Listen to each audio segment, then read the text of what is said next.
तो देखिए बच्चों, वर्क एनर्जी थ्योरम से रिलेटेड हम क्वेश्चंस कर रहे थे। तो कुछ क्वेश्चंस और रह गए हैं जो हमें कर लेना चाहिए, है ना। एनर्जी कंजर्वेशन से रिलेटेड, वर्क एनर्जी थ्योरम से रिलेटेड। तो देखो, यहाँ पे मान लो आपको इस टाइप का एक क्वेश्चन दिया गया। ये बोला गया कि एक हेमिस्फेरिकल सरफेस है इस तरीके से, है ना बच्चों। और इस हेमिस्फेरिकल सरफेस की जो रेडियस है वो आर दी गई है। और यहाँ पे एक ब्लॉक है जो एम मास का है, और यहाँ से एक स्प्रिंग अटैच है ऐसे। इस स्प्रिंग का जो स्प्रिंग कांस्टेंट है वो के है, ये आपको दिया है ना। और इस एम मास पे हम टेंजेंशियली, है ना, इस सरफेस के टेंजेंशियली एक एक्सटर्नल फोर्स लगा रहे हैं जो पी है। तो आपसे बोला गया कि भाई P acts tangentially tangentially such that such that such that block block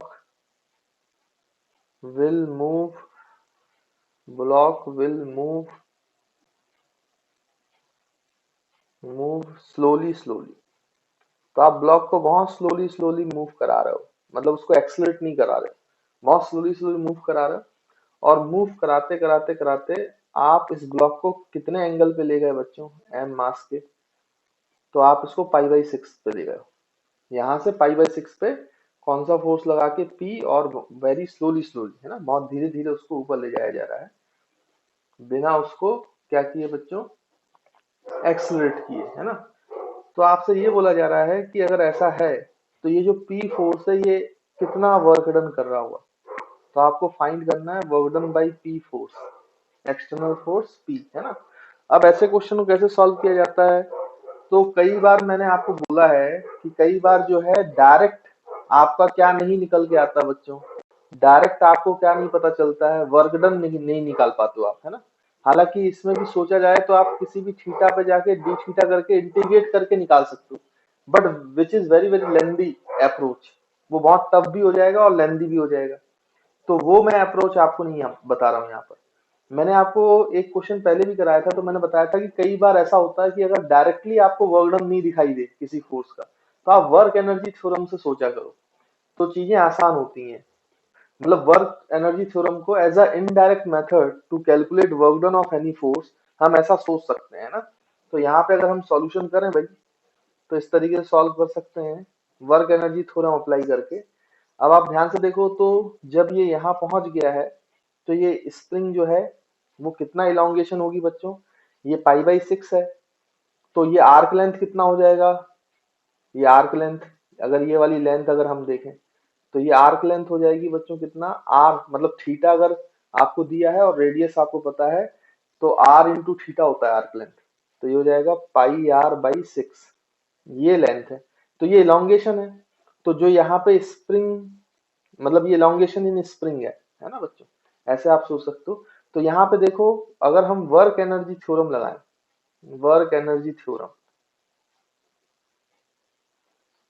तो हम कैसे कर सकते हैं, यहाँ पे कितने फोर्सेस लग रहे हैं, एक नॉर्मल लग रहा है, एक ग्रेविटी लग रहा है, एक स्प्रिंग फोर्स लग रहा है। तो work done by all the forces equal to change in kinetic energy. तो work done by P force plus work done by normal force plus work done by mg force plus work done by spring force is equals to change in kinetic energy. And change in kinetic energy is zero, क्योंकि आप इसको slowly ले गए हो ना। तो kinetic energy में तो कोई चेंज आएगा ही नहीं, क्योंकि आपने एक्सलरेट नहीं किया है। तो उसकी स्पीड में कोई चेंज नहीं होगा, है ना, धीरे धीरे जा रहा है। तो चेंज इन काइनेटिक एनर्जी कितनी हो जाएगी बच्चों, जीरो। अब यहाँ पे नॉर्मल का वर्क डन जीरो होगा हमेशा, क्योंकि नॉर्मल सरफेस के परपेंडिकुलर लगता है, तो डिस्प्लेसमेंट के परपेंडिकुलर है ना। इससे नॉर्मल का वर्क डन लिखने की जरूरत नहीं है। और mg और स्प्रिंग फोर्स क्या है बच्चों, कंजर्वेटिव फोर्स है।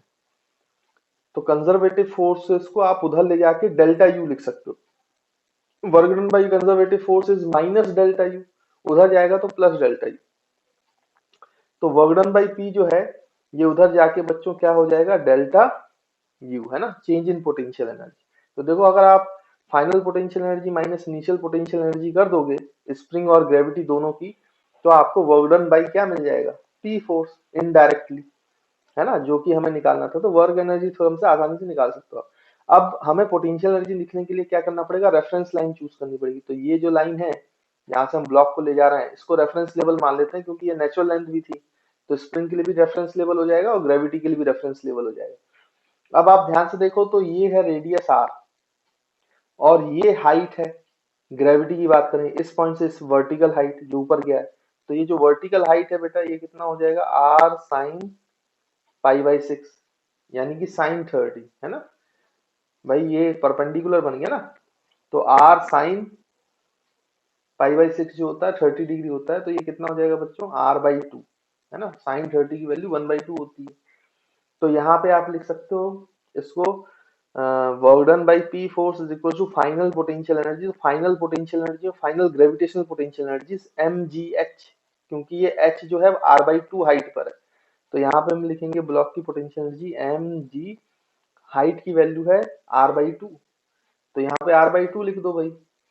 उसके बाद फिर आपका plus spring potential energy finally, तो फाइनल स्प्रिंग पोटेंशियल एनर्जी है, इसमें इलोंगेशन कितना है, πr/6, x जो है πr/6 है, तो हाफ के एक्स स्क्वायर होता था बच्चों, नेचुरल लेंथ से जितना इलोंगेशन है हाफ के एक्स स्क्वायर, है ना। तो हम यहाँ पे लिख सकते हैं हाफ के इंटू एक्स, एक्स की वैल्यू जो यहाँ पे है वो है πr/6 का होल स्क्वायर। देखो इसका होल स्क्वायर कर दो भाई, और माइनस इनिशियल पोटेंशियल एनर्जी, तो स्प्रिंग भी नेचुरल लेंथ भी थी और ये ब्लॉक भी यहाँ था, तो ग्रेविटेशन और जो वो है स्प्रिंग, दोनों की पोटेंशियल एनर्जी कितनी हो जाएगी बच्चों, 0। तो आपका work done by P force indirectly हमारे पास आ गया mgr/2 is equals two plus plus यहाँ से अगर आप करोगे तो ये हो जाएगा k/2 πr/6 का होल स्क्वायर। तो this is the answer to this problem. तो ये इस क्वेश्चन का आंसर है। तो आई होप आपको क्लियर होगा कि कई बार वर्क एनर्जी थ्योरम आपको अप्लाई करना पड़ता है indirectly to calculate the work done of any force, है ना।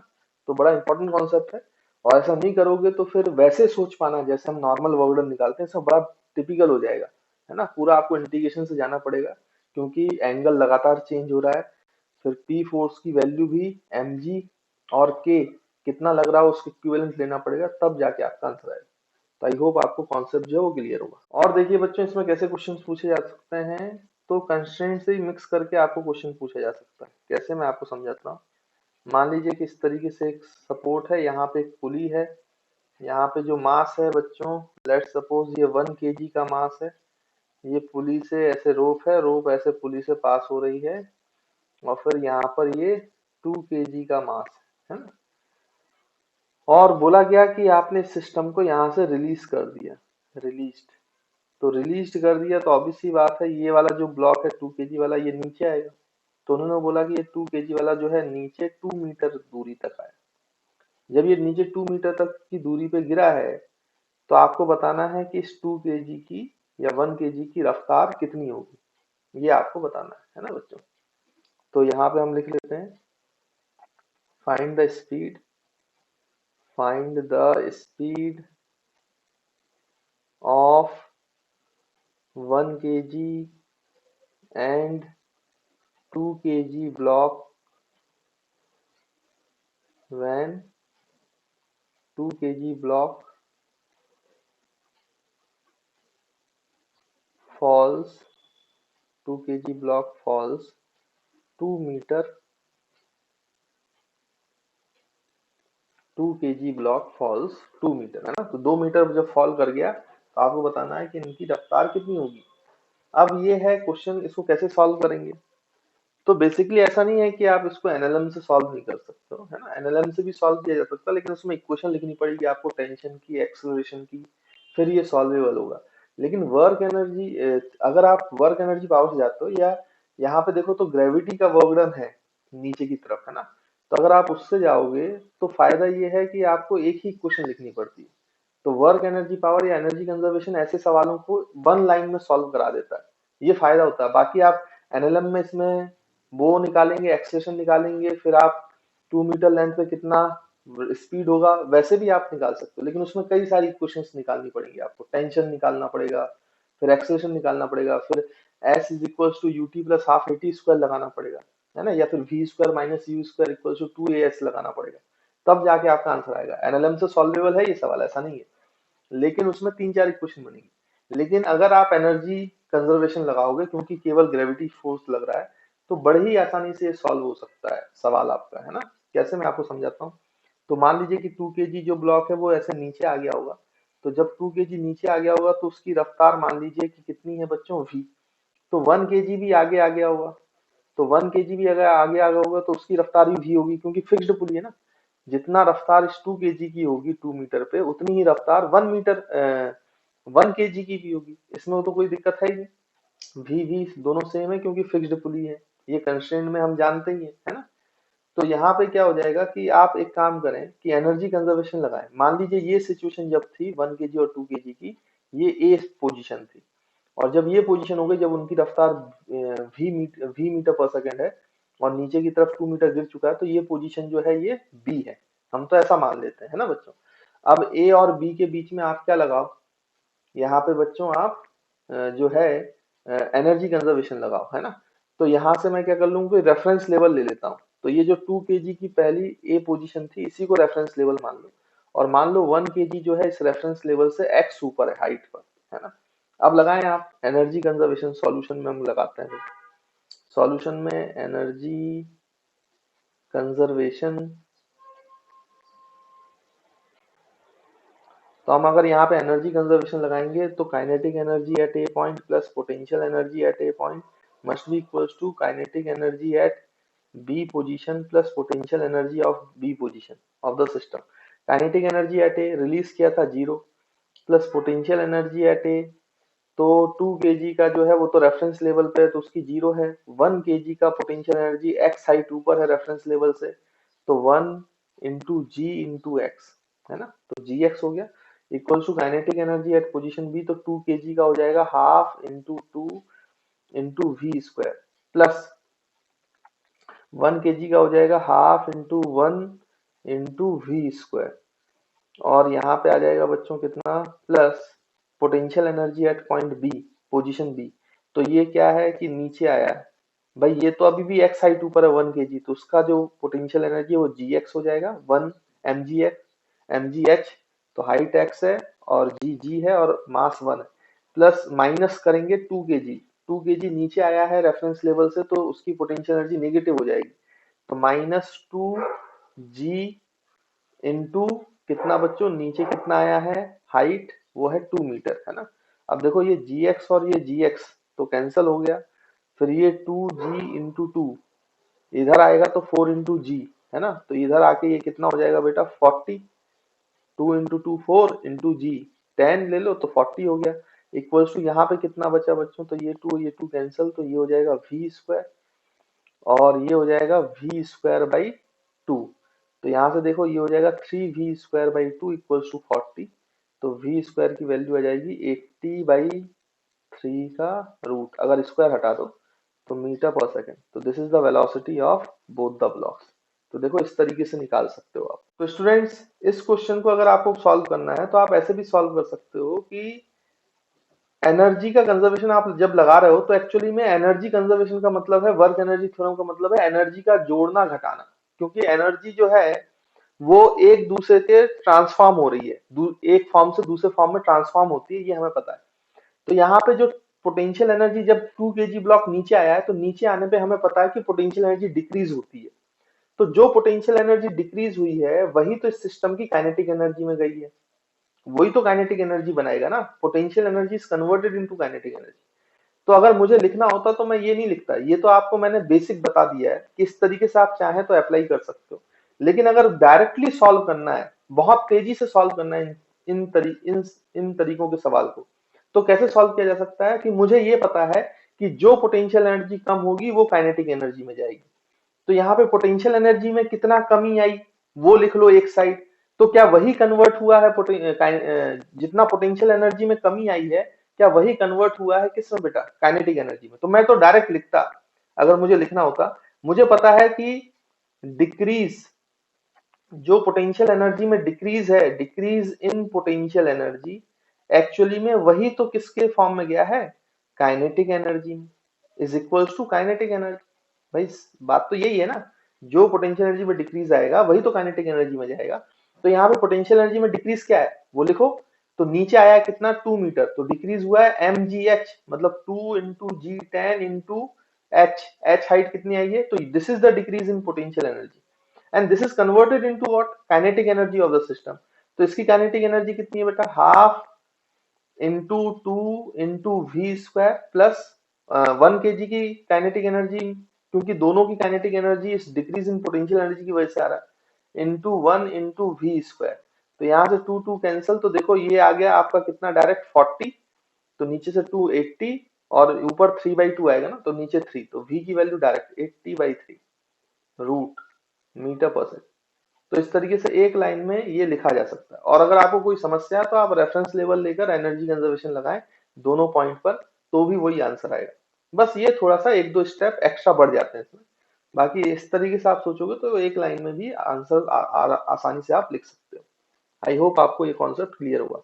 और देखो बच्चों, इसमें कैसे क्वेश्चन पूछे जाते हैं, ये तो थोड़ा सिंपल ही सवाल था, थोड़ा और अच्छा कर लेते हैं कंस्ट्रेंट मिलाकर।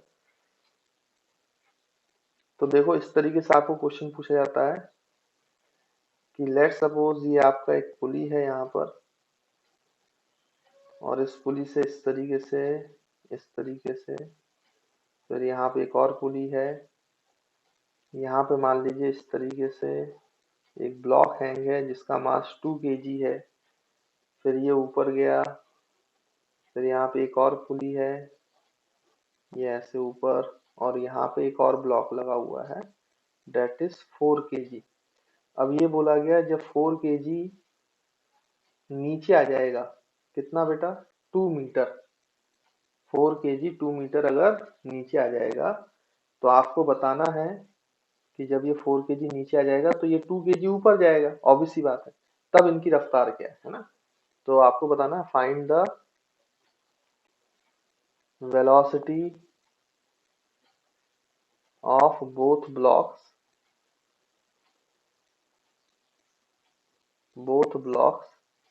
When 4 kg falls 2 metre. तो अगर 2 मीटर फॉल कर जाएगा 4 kg ब्लॉक, तो आपको बताना है कि कितना जो है वो इसकी वेलोसिटी होगी 4 kg की और 2 kg की, है ना। तो ये बात आपको बतानी है, ये क्वेश्चन पूछा गया है, ठीक है। अब इन सवालों को कैसे किया जाएगा तो वो हमें देखना पड़ेगा, है ना बच्चों। तो जब ये 2 मीटर यहाँ पे नीचे गिर जाएगा, तो ऐसा मान लेते हैं कि जब ये नीचे गिर गया 4 kg, तो लेट सपोज 4 kg की रफ्तार नीचे की तरफ v है, v। तो ऑब्वियस सी बात है ये 2 kg कुछ ऊपर आ जाएगा, 2 kg ब्लॉक जो है वो कुछ ऊपर आ जाएगा, तो इसकी भी रफ्तार कुछ होगी, मान लो v1। अब ये सेम वेलोसिटी नहीं है, क्योंकि एक पुली नहीं है, यहाँ पे एक मूवेबल पुली भी है, दो फिक्स्ड पुली है और रोप लगातार है, इसलिए ये v और 2 kg का जो रफ्तार है v1, ये दोनों अलग अलग होंगे। अब v और v1 में रिलेशन कैसे मिलेगा बच्चों, तो कंस्ट्रेंट मोशन, उसके लिए तो हमें कंस्ट्रेंट मोशन पे आना पड़ेगा। तो अगर हम सॉल्यूशन करें तो हमें ये तो समझ में आता है भाई कि अगर हम यहाँ पे कंस्ट्रेंट मोशन लगा सकते हैं, लगाएंगे, तो ये पॉइंट पॉइंट मेथड आपको याद होगी, ये 1 पॉइंट, ये 2 पॉइंट, ये 3 पॉइंट, ये 4, ये 5, ये 6, ये 7, है ना। तो इस तरीके से 7 पॉइंट हो गए। तो हम इस 1 पॉइंट को देखो तो ये रोप को घटा रहा है। अब मैं पूरा एक्सप्लेन नहीं कर रहा हूँ, आपको सब आता है ना। तो यहाँ पे हम कंस्ट्रेंट रिलेशन लिखना मैं चालू करता हूँ। तो ये ऊपर घटा रहा है रस्सी को, इसलिए -v1। फिर ये दोनों फिक्स्ड पॉइंट है तो 0, तो इनको लिखने की जरूरत नहीं है। इन दोनों पॉइंट्स की पुली जो है ये ब्लॉक के साथ ऊपर जाएगी, कितनी रफ्तार से, v1 रफ्तार से। तो ये भी -v1, फिर ये फिक्स्ड पॉइंट है तो 0। फिर एक पॉइंट इस 4 kg के साथ है, जब यहाँ पे आएगा तो ये नीचे की तरफ v, तो ये लेंथ को बढ़ा रहा है, तो plus v is equal to 0, sum of all the velocities along the rope is 0, है ना। ये हमने पॉइंट मेथड पढ़ा हुआ है। v इज इक्वल टू आ जाएगा 3v1, है ना बच्चों। तो ये v इज इक्वल टू आ गया आपका 3v1। तो ये रिलेशन बन गया। अच्छा, जैसा रिलेशन बच्चों वेलोसिटी का होता है कंस्ट्रेंट में, मैंने आपको बताया था, वैसा ही रिलेशन एक्सेलरेशन का भी होता है और वैसा ही रिलेशन आपका डिस्प्लेसमेंट का भी होता है। तो अगर 4 kg ने 2 मीटर डिस्प्लेसमेंट किया होगा, तो 2 kg ने कितना डिस्प्लेसमेंट किया होगा ऊपर की तरफ, ये डिस्प्लेसमेंट कितना होगा। तो ये भी आप निकाल सकते हो, क्योंकि जैसा रिलेशन वेलोसिटी का वैसे ही डिस्प्लेसमेंट का है। यानी अगर इसका डिस्प्लेसमेंट इसको x माना जाए और इसको अगर x1 माना जाए, तो x is equal to 3x1, यही रिलेशन चलेगा ना बच्चों। और x कितना है 2 मीटर, तो x1 की वैल्यू आ जाएगी 2/3। तो यानी कि ये 2 kg ब्लॉक जो है ये 2/3 ऊपर चढ़ गया है ना। तो वैसे ही डिस्प्लेसमेंट का रिलेशन होता है जैसा वेलोसिटी का रिलेशन। तो देखो वेलोसिटी और डिस्प्लेसमेंट का रिलेशन आ गया हमारे पास। अब हमें एनर्जी कंजर्वेशन लगाना है, क्योंकि वर्क डन तो यहाँ पे ग्रेविटी का ही है, केवल ग्रेविटी ही तो वर्क डन कर रही है ना। तो जो एनर्जी आपकी घटेगी, पोटेंशियल एनर्जी, जो नेट पोटेंशियल एनर्जी घटेगी वही तो सिस्टम की काइनेटिक एनर्जी में जाएगी। अच्छा वैसे नहीं सोचना चाहो तो आप रेफरेंस लेवल से सोचो। रेफरेंस लेवल से कैसे सोच सकते हैं, मान लो ये 2 kg वाला जो पहले इनिशियल पोजीशन था वहां पे हम रेफरेंस लेवल ले लेते हैं, और ये जो सिचुएशन थी ये ए थी, और जब ये ऊपर चढ़ चुका है तो ये पोजीशन, ये जो सिचुएशन है ये बी है, और ये रेफरेंस लेवल है। तो ए से बी में एनर्जी कंजर्वेशन लगाएं आप, ए से बी पोजीशन में एनर्जी कंजर्वेशन लगाएं। तो अकॉर्डिंग टू एनर्जी कंजर्वेशन हम क्या लिख सकते हैं बच्चों, एनर्जी कंजर्वेशन, पहले मैं आपको बेसिक से बता रहा हूँ फिर मैं डायरेक्ट लिख के बताऊंगा एक लाइन में, तो वही आंसर आएगा आपका।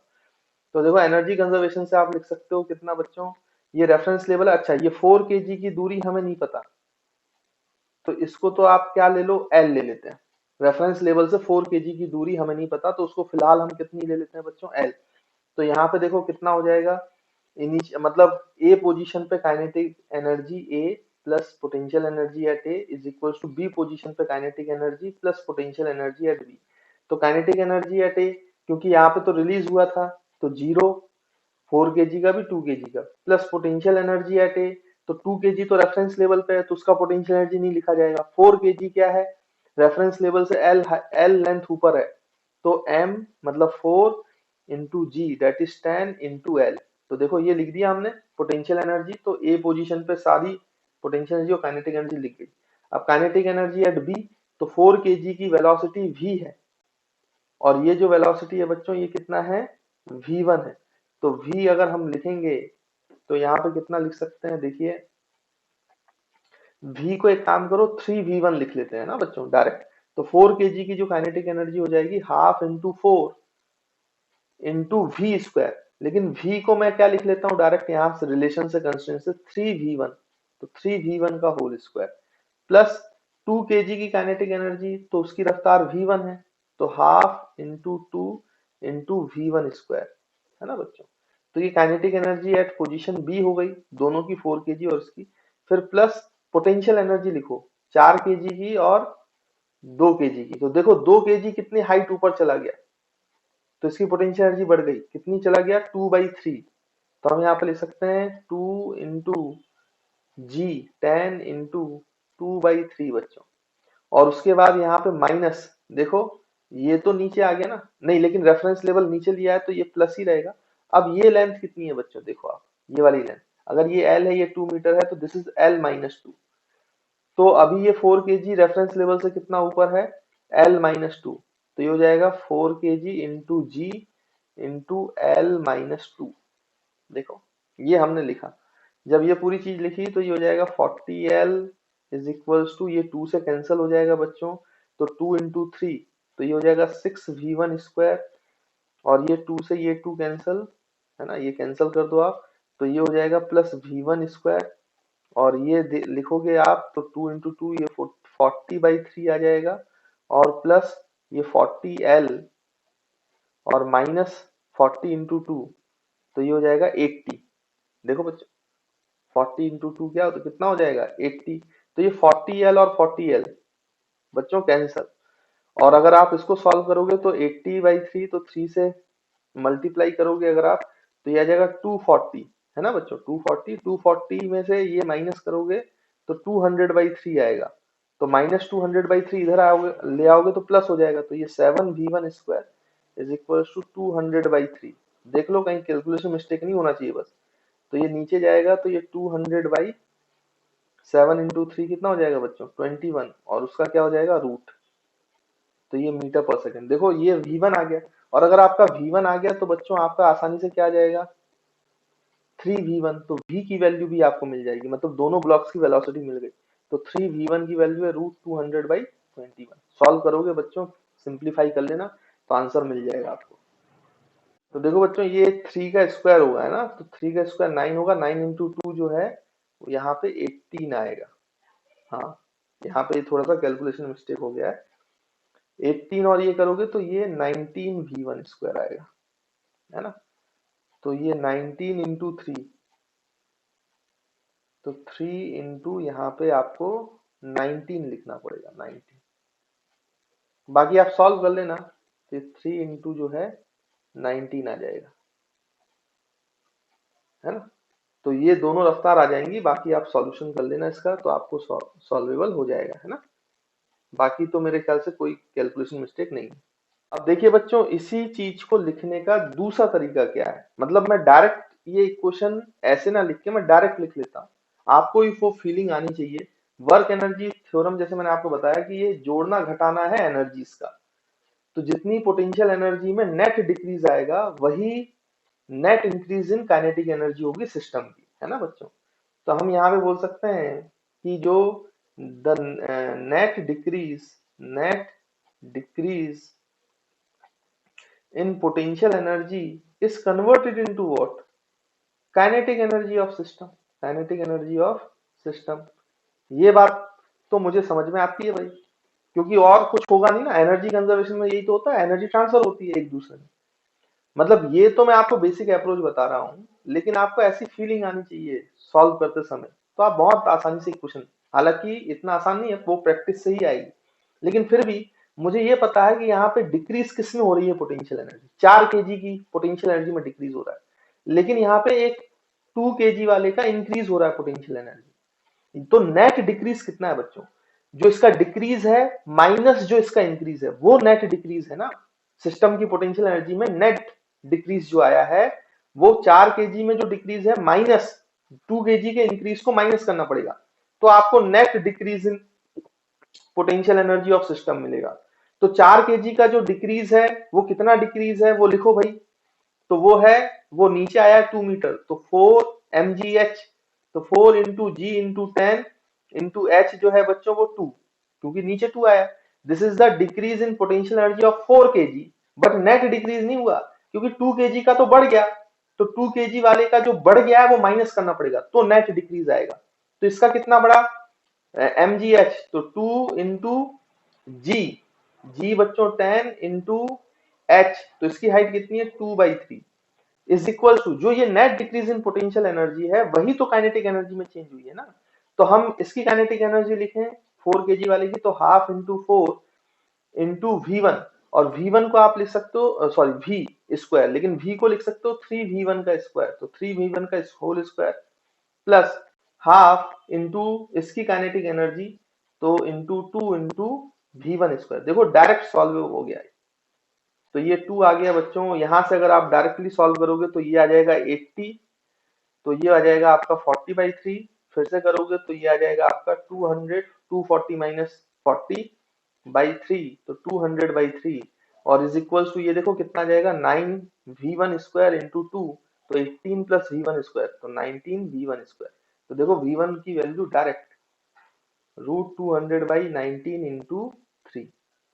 अब इस तरीके से आप चाहें तो बेसिक से लिखें रेफरेंस लेवल मान के, या फिर अगर आपको फीलिंग आनी, तो बच्चों ये आपको मतलब फीलिंग होनी चाहिए कि एनर्जी कैसे घट रही है बढ़ रही है, अगर ये फील आ गया आपको तो बहुत तेजी से आप इन इन सवालों को सॉल्व कर सकते हो, और कई सारे सवालों को। तो ऐसा बार बार रेफरेंस लेवल लिखने की जरूरत नहीं पड़ती।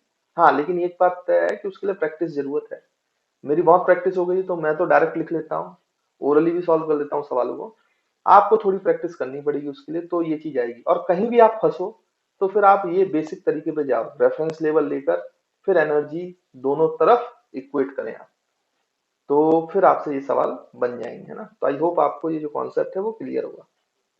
तो देखिए बच्चों, यहाँ पे अगर और क्वेश्चन किया जाए यहाँ पे, तो इस तरीके से क्वेश्चन कर सकते हो आप। ये सपोर्ट है, मान लीजिए कि एक पुली है यहाँ पर, ये मूवेबल पुली है, यहाँ पे 2 kg का ब्लॉक है, हैंग है, फिर ये ऊपर ऐसे है, फिर एक पुली है फिक्स्ड पुली, और यहाँ पे 5 kg का ब्लॉक हैंग, और ये बोला गया कि ये 5 kg का ब्लॉक जो है वो 2 मीटर जो है नीचे डिस्प्लेस होता है। तो दोनों वेलोसिटीज का क्या चाहिए बच्चों, दोनों ब्लॉक्स का वेलोसिटी निकालो, है ना।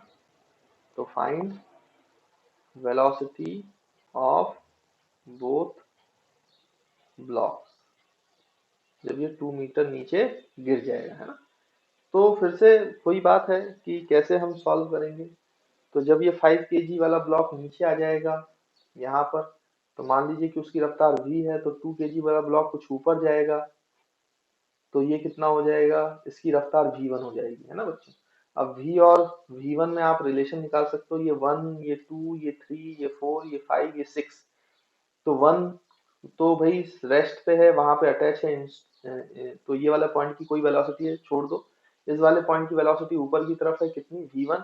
तो रस्सी घटा रहा है तो -v1, ये भी ऊपर की तरफ है तो -v1। फिर ये और ये वाला पॉइंट फिक्स्ड पुली पर है, तो इसकी कोई वेलोसिटी नहीं है दोनों पॉइंट्स की, तो छोड़ दो। फिफ्थ वाला पॉइंट जो है वो रस्सी को बढ़ा रहा है, तो +v इज इक्वल टू 0। तो देखो कंस्ट्रेंट लगाया आपने, तो v इज इक्वल टू आ गया 2v1। और जैसा रिलेशन वेलोसिटी के लिए वैसी डिस्प्लेसमेंट के लिए भी है। तो अगर इसको x माना तो जो इसका डिस्प्लेसमेंट है वो x1 हो जाएगा। तो आप x is equal to 2x1 लिख सकते हो। तो x की वैल्यू अगर 2 मीटर है, तो x1 की वैल्यू हो जाएगी बच्चों कितना, 1 मीटर। यानी कि ये जो 2 केजी वाला ब्लॉक है, ये ऊपर कितना चढ़ेगा, 5 केजी वाला अगर 2 मीटर नीचे आएगा, तो 1 केजी वाला जो है, 2 केजी वाला जो ब्लॉक है वो 1 मीटर ऊपर जाएगा। देखो ये कंस्ट्रेंट से रिलेशन आ गया। अब आपको एनर्जी कंजर्वेशन लगाना है, तो मैं अब रेफरेंस लेवल लेके नहीं कर रहा हूँ, वो आप लोग कर सकते हैं, है ना। मैं डायरेक्ट लिख रहा हूँ जो हमने कॉन्सेप्ट सीखा है, कि जितनी एनर्जी नेट डिक्रीज हो रही है, वही तो काइनेटिक एनर्जी में चेंज होगी, है ना बच्चों। तो मैं तो वैसे ही डायरेक्ट लिखता हूँ। तो देखिए इसमें कितना डिक्रीज है, 5 केजी की एनर्जी में, तो mgh, तो 5 इंटू जी 10 इंटू एच जो है वो 2 मीटर। लेकिन ये डिक्रीज हुआ है तो इसकी पोटेंशियलिटी इंक्रीज हुई है, तो नेट कितनी होगी, जो इंक्रीज हुई है उसको माइनस करना पड़ेगा, तो नेट डिक्रीज आएगा। तो माइनस इसकी इंक्रीज कितनी हुई है, तो mgh, तो इसका मास 2 इंटू जी 10 इंटू इसकी हाइट कितनी ऊपर है, तो इसमें इंक्रीज हुई है 1 मीटर हाइट। तो this is the net decrease in potential energy which is converted into kinetic energy of the system. अब काइनेटिक एनर्जी लिखो, तो हाफ इंटू 5 केजी वाले में लिखेंगे इंटू वी स्क्वायर, वी को लिख सकते हो 2v1, तो मल्टीप्लाइड बाई 2v1 का होल स्क्वायर।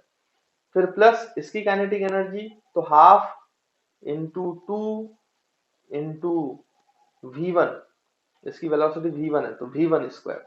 अब आप ध्यान से देखो तो ये 2 और ये 2 कैंसिल हो जाएगा, तो ये कितना हो जाएगा, 5 इंटू 2 10 इंटू 10, तो ये हो जाएगा 100, 100 माइनस 20, तो ये हो गया 80 बच्चों, इज इक्वल टू, देखो 2 से 2 कैंसिल, तो ये हो जाएगा 10v1, और ये v1 स्क्वायर, तो 10v1 स्क्वायर प्लस v1 का स्क्वायर, तो ये हो जाएगा 11v1 स्क्वायर। तो यहाँ से v1 निकालोगे तो ये आ जाएगा 80/11 का रूट मीटर पर सेकेंड। और एक बार v1 आ गया तो आप v भी निकाल सकते हो, 2 टाइम्स रूट ऑफ 80/11 मीटर पर सेकेंड। देखो कितने आसानी से आ गया, कोई दिक्कत की बात नहीं है, बहुत आसानी से। अब आपने जितने भी कंस्ट्रेंट में सवाल किए ना बच्चों, अच्छे सवाल किए, वो सारे सवाल यहाँ पे डाले जा सकते हैं। कंस्ट्रेंट को रिलेशन लिखना आना चाहिए, और आपको एनर्जी कंजर्व करनी आनी चाहिए। सारे सवाल यहाँ पे बन सकते हैं, कोई दिक्कत वाली बात नहीं है। तो मैंने आपको फॉर्मेट बता दिया है, बाकी आप प्रैक्टिस करें, है ना। तो इस तरीके से चीजों को सॉल्व किया जाएगा। तो आई होप आपको क्लियर होगा। तो देखो बच्चों, और कैसा क्वेश्चन पूछा जा सकता है, तो आपको ये बोल सकता है कि यहाँ पे ऐसा मान लीजिए कि एक इंक्लाइंड प्लेन है इस तरीके से। ये जो इंक्लाइंड प्लेन है, लेट्स सपोज 30 डिग्री है ना। फिर यहाँ पे एक पुली अटैच कर दी गई है, फिर इस पुली से यहाँ पर एक ब्लॉक अटैच कर दिया गया है, ये ऐसे रोप के साथ, और ये रोप इस तरीके से, फिर यहाँ से एक रिंग अटैच कर दी गई। मतलब ऐसा समझे आप कि यहाँ पर इस तरीके से एक रिजिड सपोर्ट है, रॉड है लगी हुई है इस तरीके से, और ये इसमें ऐसे रिंग फंसी हुई है। तो इस रिंग का मास जो है वो 2 केजी है, ये आपको बोला जा रहा है। और ये जो ब्लॉक है, इसका मास बच्चों 1 केजी है, ऐसा बोला गया है। और ये जो 2 केजी वाली है, इसको रिलीज किया गया है, और ये बताया गया है कि ये जो रोप है इतनी, तो ये 4 मीटर की लेंथ की रोप है ना बच्चों। उसके बाद फिर 2 केजी को जब रिलीज कर दिया, तो 2 केजी नीचे आएगा बच्चों, ये रिंग जो है वो कभी ना कभी तो नीचे आएगी। तो मान लीजिए कि बोला गया है कि 2 केजी 3 मीटर नीचे आ जाती है। तो जब 3 मीटर नीचे आ जाएगी, तो इस रिंग की कुछ रफ्तार होगी, इस ब्लॉक की भी कुछ रफ्तार होगी, तो दोनों की वेलोसिटी निकालना है आपका ना। तो आपको बोला गया क्वेश्चन में कि find the velocity, find the velocity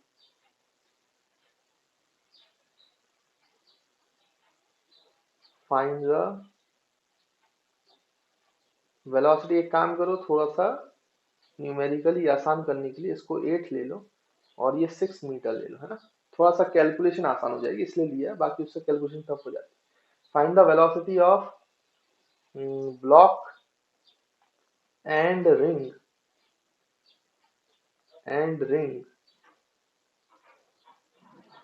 if ring falls 6 metre. तो आपको वेलोसिटी ऑफ ब्लॉक और रिंग बताना है। अगर रिंग जो है वो 6 मीटर जो है फॉल कर जाएगी तो आपको बताना है भाई। ठीक है, तो ये सवाल है। अब इस सवाल को कैसे करेंगे सॉल्व। देखो बच्चों, जब ये 6 मीटर फॉल हो जाएगी तो आप ये सोचो कि ये जो रोप है ये ऐसे हो जाएगी रिंग के साथ, ऐसे। अब ये सोचो ये रोप की लेंथ कितनी हो गई है। पहले 8 मीटर थी, जब ये रिंग ऐसे आ गई तो कितने मीटर हो जाएगी। तो आप निकाल सकते हो भाई, ये राइट एंगल ट्राइंगल आपको दिख रहा है, तो ये 8 मीटर है, ये 6 मीटर है, तो रूट ओवर 8 64 प्लस 36 तो रूट 100, तो ये आ जाएगा 10 मीटर। यानी कितना एक्स्ट्रा पाथ रोप का नीचे खिंचा है। पहले 8 मीटर था, अब 10 मीटर, मतलब रोप यहाँ खिंच गई 2 मीटर। तो रोप यहाँ से भी तो कितनी ऊपर गई होगी भाई। ये 1 केजी वाला ब्लॉक कितना ऊपर चला गया होगा, 2 मीटर। इसमें तो कोई दिक्कत है ही नहीं। अगर बेटा ये जो है आपका 2 मीटर यहाँ पे रोप खिंची है पुली के इस साइड, तो पुली के इस साइड भी 2 मीटर खिंची हुई है, क्योंकि लेंथ चेंज नहीं हो सकती ना रोप की। तो 1 केजी वाला का जो डिस्प्लेसमेंट हुआ है वो कितना हुआ है, 2 मीटर। और 2 केजी वाली ब्लॉक का 6 मीटर हुआ है, लेकिन 1 केजी वाले ब्लॉक का कितना हुआ है बच्चों, 2 मीटर डिस्प्लेसमेंट हुआ है ना। तो ये बात हमें समझ में आती है। उसके बाद इसकी रफ्तार अगर नीचे की तरफ v है, तो इसकी रफ्तार हम मान लेते हैं कितनी है बच्चों, v1 है। अगर इसकी वेलोसिटी नीचे की तरफ v है तो इसकी रफ्तार v1 है। अब ये v और v1 में रिलेशन चाहिए, तो ये रिलेशन कैसे मिलेगा बच्चों, तो ध्यान से देखो। इस रिलेशन को हम कैसे लिख सकते हैं। तो आपको पता है कंस्ट्रेंट, कंस्ट्रेंट याद होगा भाई। आप एक काम करो, ये वाला एंगल निकाल लो, ये वाला एंगल निकल जाएगा। तो कितना हो जाएगा बेटा, देखो यहाँ पर ये एंगल थीटा है, तो आप अगर इसमें लगाओगे तो देखो ये 90 है, ये एंगल थीटा है, ये हाइपोटेन्यूस है, ये आपका जो थीटा के सामने वाली साइड है ये परपेंडिकुलर है, ये हाइपोटेन्यूस है।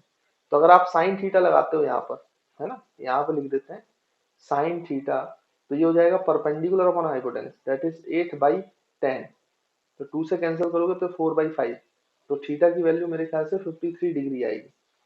तो थीटा की वैल्यू जो है 53 डिग्री आ गई, तो इसका मतलब ये एंगल भी जो है वो 53 डिग्री है। तो वेलोसिटी का ये वाला जो कंपोनेंट है अलोंग द रोप, और ये वेलोसिटी अलोंग द रोप, तो अलोंग द रोप वेलोसिटी हमेशा कैसी होती है बच्चों, सेम होती है। कंस्ट्रेंट पढ़ाया था हमने, स्ट्रिंग कंस्ट्रेंट है ये। तो v का ये वाला कंपोनेंट कितना है, v cos 53। तो यहाँ पे हम सॉल्यूशन में लिख सकते हैं कि v cos 53 जो है वो एक्चुअली में किसके बराबर होना चाहिए, v1, स्ट्रिंग कंस्ट्रेंट। तो cos 53 कितना होता है बेटा, 3/5। तो 3v/5 is equal to v1। तो देखो ये इक्वेशन आ गई हमारे पास एक, और हमने डिस्प्लेसमेंट तो पहले ही निकाल लिया है ना। इसका 6 मीटर हुआ तो 1 केजी का कितना हुआ, 2 मीटर। अब देखो जितनी net decrease in potential energy है वही तो net increase in kinetic energy होगी बच्चों। तो यहाँ पे देखो आप कि ये इसमें वर्टिकल हाइट कितना चढ़ा। भाई अगर ये 1 केजी की बात करें तो इसने ये वाली हाइट कितनी चढ़ी है, वर्टिकल हाइट, क्योंकि पोटेंशियल एनर्जी के लिए तो हमें वर्टिकल हाइट चाहिए ना। तो यहाँ पे देखो ये 1 केजी है, अगर ये 30 डिग्री एंगल है तो ये भी 30 डिग्री एंगल है, और ये लेंथ जो है 2 मीटर है, तो ये परपेंडिकुलर है। तो ये वाली जो लेंथ है ये हो जाएगी 2 sin 30। तो 2 sin 30 कितना होता है बेटा, sin 30 होता है 1/2, तो ये 1 मीटर हो गया। देखो इस तरीके से निकालें, यानी 1 केजी वर्टिकल हाइट कितना चढ़ रहा है, 1 मीटर। 2 केजी वर्टिकली कितना डाउन हुआ है, 6 मीटर। तो net decrease in potential energy है वो क्या लिखा जाएगा। अब आप एनर्जी कंजर्वेशन लगाओ, तो जो डिक्रीज हुई है 2 केजी की पोटेंशियल एनर्जी, हम लिख सकते हैं m इंटू जी इंटू एच। तो 6 मीटर ये डिक्रीज इन पोटेंशियल एनर्जी है 2 केजी की, minus increase in potential energy कितना हुआ बेटा 1 केजी का, तो mgh, तो मास इंटू जी इंटू 10, इंटू एच, तो ये कितने हाइट ऊपर गया है, 1 मीटर। तो ये net decrease in potential energy, इसकी घटी इसकी बढ़ी, तो नेट डिक्रीज क्या हुआ, घटने में से जो बड़ी है उसको माइनस कर दो। अब यही तो चेंज हो रहा है इनकी काइनेटिक एनर्जी में। तो इसकी वेलोसिटी v है, इसकी वेलोसिटी v1 है, तो आप काइनेटिक एनर्जी लिखो। तो इसकी काइनेटिक एनर्जी हो जाएगी half into 2 kg into v square, और v को आप लिख सकते हो, v को जो है आप कितना लिख सकते हैं बच्चों, v को v ही रहने दो, है ना, चाहे तो v स्क्वायर, है ना बच्चों, ये। और उसके बाद प्लस फिर इसकी काइनेटिक एनर्जी 1 kg की, तो ये हो जाएगा half into 1 into v1 square, और v1 को लिखा जा सकता है 3v/5 का होल स्क्वायर। देखो ऐसे, तो इस इक्वेशन को सॉल्व करोगे तो आपको v मिल जाएगा। ये कितना हो जाएगा, 2 इंटू 6 जो है बच्चों 12 इंटू, तो 120 माइनस 10, तो 110 आ गया ये, 120 हो जाएगा, 12 इंटू 6 इंटू 2 12 इंटू 10, 120 माइनस 10, तो ये हो जाएगा 110। यहाँ से 2 और 2 कैंसिल, तो ये v स्क्वायर बचेगा, प्लस बच्चों अगर आप इसको सॉल्व करोगे तो ये आ जाएगा 9/25, है ना, 9/25 इंटू 2, तो ये हो जाएगा 9v²/50, है ना। बाकी फिर आप इसको सॉल्व कर लो, तो ये आ जाएगा 59v², और 50 उधर मल्टीप्लाई हो जाएगा, तो आप समझ पा रहे होंगे कि ये 55 हो जाएगा और 2 जीरो लग जाएंगे इस तरीके से। बाकी v की वैल्यू अगर आप यहाँ से निकालोगे तो 5500/59 रूट मीटर पर सेकेंड, और v आ गया तो फिर आपका v1 भी निकल आएगा। तो इस तरीके से आप कैलकुलेट कर सकते हो। अब बच्चों अगर आप इसको एनएलएम से करने जाओगे ना तो ये बहुत ही टफ सवाल है, क्योंकि अभी तक जो हम क्वेश्चन कर रहे थे उसमें एक्सेलरेशन कांस्टेंट था, अगर एनएलएम से करते तो वहां पे इक्वेशन ऑफ मोशन लगा पाते थे आप, लेकिन यहाँ पे नहीं होगा ऐसा।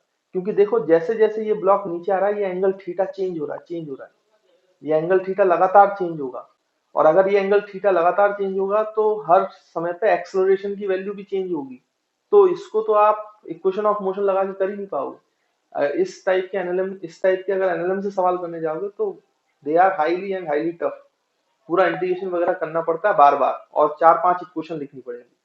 इसलिए मैं आपको बोल रहा हूँ कि कई सवाल एनएलएम से बहुत ही टफ हो जाते हैं। तो मैंने आपको याद करो पहले लेक्चर जब वर्क एनर्जी पावर बताया था, पढ़ाया था, तो इंट्रोडक्शन में मैंने यही कहा था कि आगे चलकर समय के साथ आपको ये चीज समझ में आ जाएगी कि वर्क एनर्जी पावर का जो कॉन्सेप्ट है ये चीजों को आसान करने के लिए लाया गया है। देखो एक एक इक्वेशन में काम हो रहा है, जबकि यही चीज अगर हम न्यूटन लॉज ऑफ मोशन से करेंगे तो कई सारी क्वेश्चंस लिखनी पड़ेंगी, और फिर सॉल्यूशन अलग से, फिर दिमाग अलग से लगाना पड़ेगा। तो उस डिफिकल्टी को, उस कॉम्प्लेक्सिटी को ये वर्क एनर्जी का कॉन्सेप्ट जो है ये बड़ा ही आसान कर देता है इस तरीके से, है ना। तो अब आपको शायद जब मैंने पहले लेक्चर में बोला था वो थोड़ी थोड़ी फीलिंग अब आने लगी होगी, है ना। बाकी जितना प्रैक्टिस करते जाओगे तो आपको और चीजें समझ में आती जाएंगी। तो आई होप आपको ये जो कॉन्सेप्ट है बिल्कुल क्लियर होगा।